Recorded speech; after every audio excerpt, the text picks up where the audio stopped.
الوصفة د اليوم ساهلة للكوتي ولا الفطور ولا الوليدات اللي كيمشيو للمدرسة. البغرير معمر ملح او حلو. بالنسبة للبغرير اللي نعمروهم مذاق ملح، كنجيبو شوية ديال الكفتة على حسب كل واحد اختيار ديالها، حسب شنو تعمري شنو عندك في الحباس ديال البغرير. الكفتة هنايا زدت لها انا شوية ديال البصلة وشوية ديال المعدنوس وخلاص. العطريه د الكفتة راه كلشي كيعرف العطريه د الكفتة. صافي كنقليهم مزيان، كنشحرهم مزيان حتى ما يبقاش فيهم الماء. حتى كنشوفوا المقله ديالنا بدات كتنشف، كنخويهم شي جبيبينه باش على جنب ونخليهم باش نمشي نبدا بالرغيف البغرير الحلو.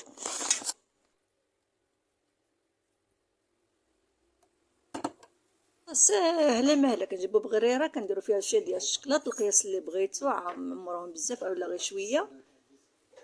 صافي كنشدوهم في الجناب وكنديروهم في البانيني.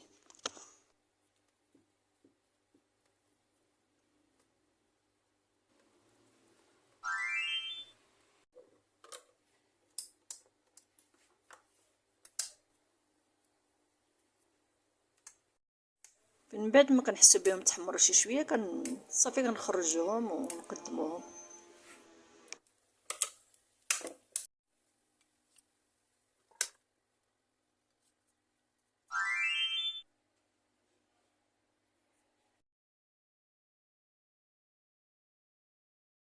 صافي هنايا بدات نعمر البغر اللي مالحين بالكفته.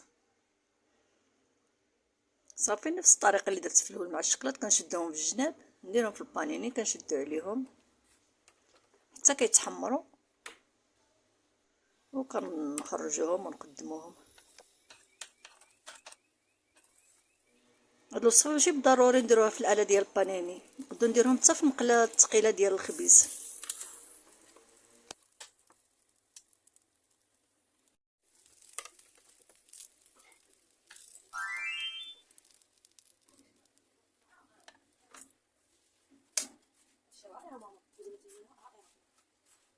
البغرير ديالنا المالح والحلو هما وجدوا دغيا دغيا، ما فيهم لا تماره لا والو، وبالصحه والراحه.